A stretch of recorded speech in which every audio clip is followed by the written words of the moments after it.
நேற்றும் இன்றும் என்றும் மாறாது வீற்றிருக்கும் பரலோக தகப்பனின் பிள்ளைகளாகிய உங்கள் அனைவருக்கும் நம் இரட்சகர் மெய்ப்பருமாகிய இயேசு கிறிஸ்துவின் நாமத்தில் அன்பின் வாழ்த்துதலையும் வணக்கத்தையும் தெரிவித்துக் கொள்கிறேன். இன்றைக்கு நாம் தியானிக்க தெரிந்து கொள்ளப்பட்ட வேத வாக்கியம் அப்போஸ்தலர் 17ஆம் அதிகாரம் வசனம் 30. அறியாமை உள்ள காலங்களை தேவன் காணாதவர் போல் இருந்தார். இப்பொழுதோ மனம் திரும்ப வேண்டுமென்று எங்கும் உள்ள மனுஷர் எல்லாருக்கும் கட்டளையிடுகிறார். ஆமென். உலக புகழ்பெற்ற டைட்டானிக் கப்பல் மூழ்கும் என்று யாரும் கனவிலும் நினைத்திருக்கவில்லை. 1912ஆம் வருடம் அந்த பயங்கரமான இரவில் அந்த கப்பல் ஒரு பனிமலையின் மேல் மோதி மூழ்கியது. ஆயிரக்கணக்கானோர் அந்த இரவில் அந்த அட்லாண்டிக் கடலில் மூழ்கி மரித்தனர். இவர்களுடைய விவரங்களை அறிவதற்கு லிவர்பூல் என்னும் இடத்தில் உள்ள காரியாலயத்தில் அவர்களுடைய உறவினர்கள் கூடியிருந்தனர். அங்கு 2 பெரிய கரும்பலகைகள் வைக்கப்பட்டிருந்தன. ஒன்றில் காப்பாற்றப்பட்டவர்கள் என்றும் மற்றொன்றில் அழிந்தவர்கள் என்றும் எழுதப்பட்டிருந்தது. அவ்வப்போது ஒரு மனிதன் கையில் ஒரு வெள்ளைத்தாளில் ஒரு பெயரோடு வருவான்.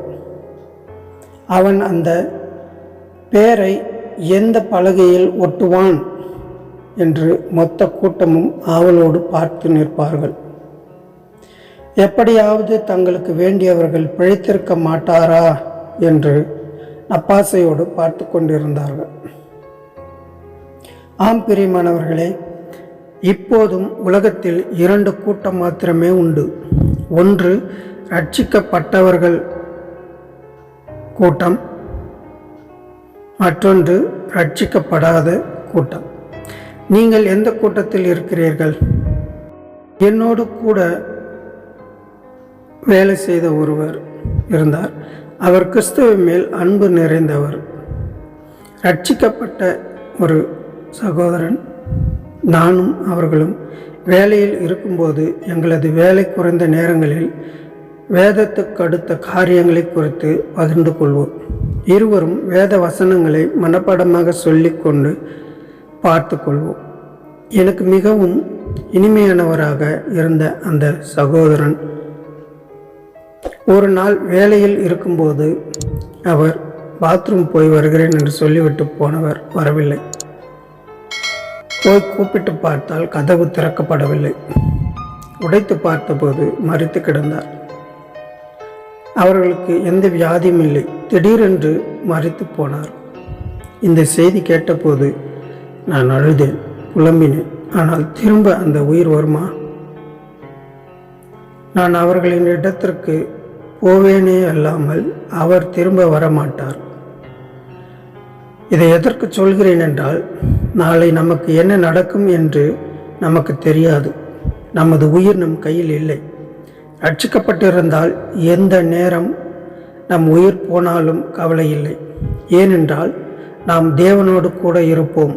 ஆனால் ரட்சிக்கப்படவில்லை என்றால் நித்தியமாய் நரகத்தில் தள்ளப்படுவோமே.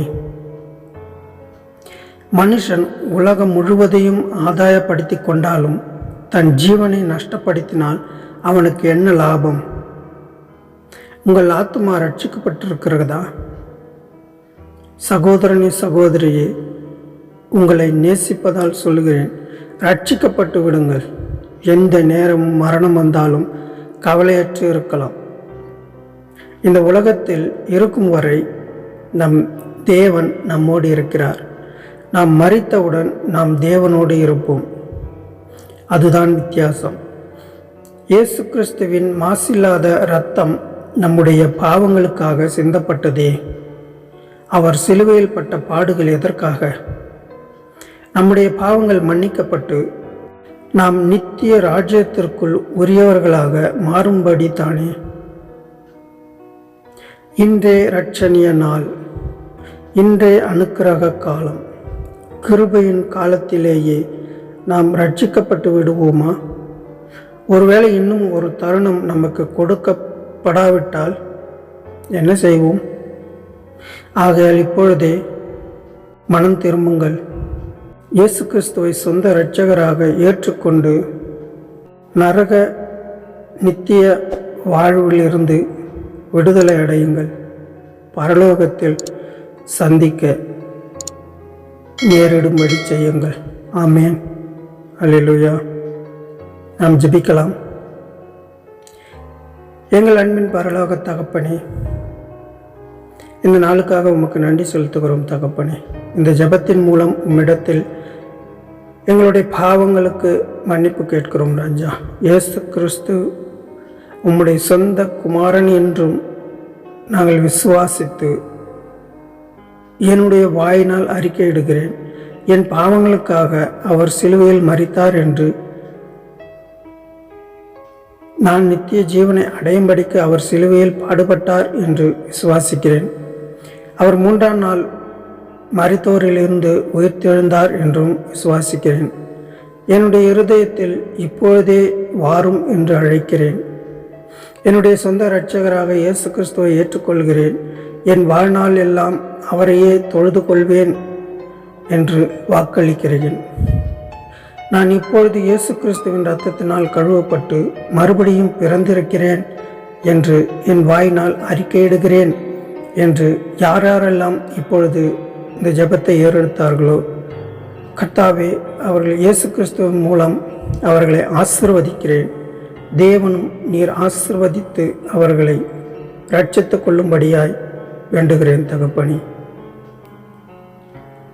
நீங்கள் இந்த ஜெபத்தை உள்ளத்தின் ஆழத்திலிருந்து சொல்லியிருப்பீர்களானால் கர்த்தருக்கு ஸ்தோத்திரம். நீங்கள் ரட்சிக்கப்பட்டீர்கள்.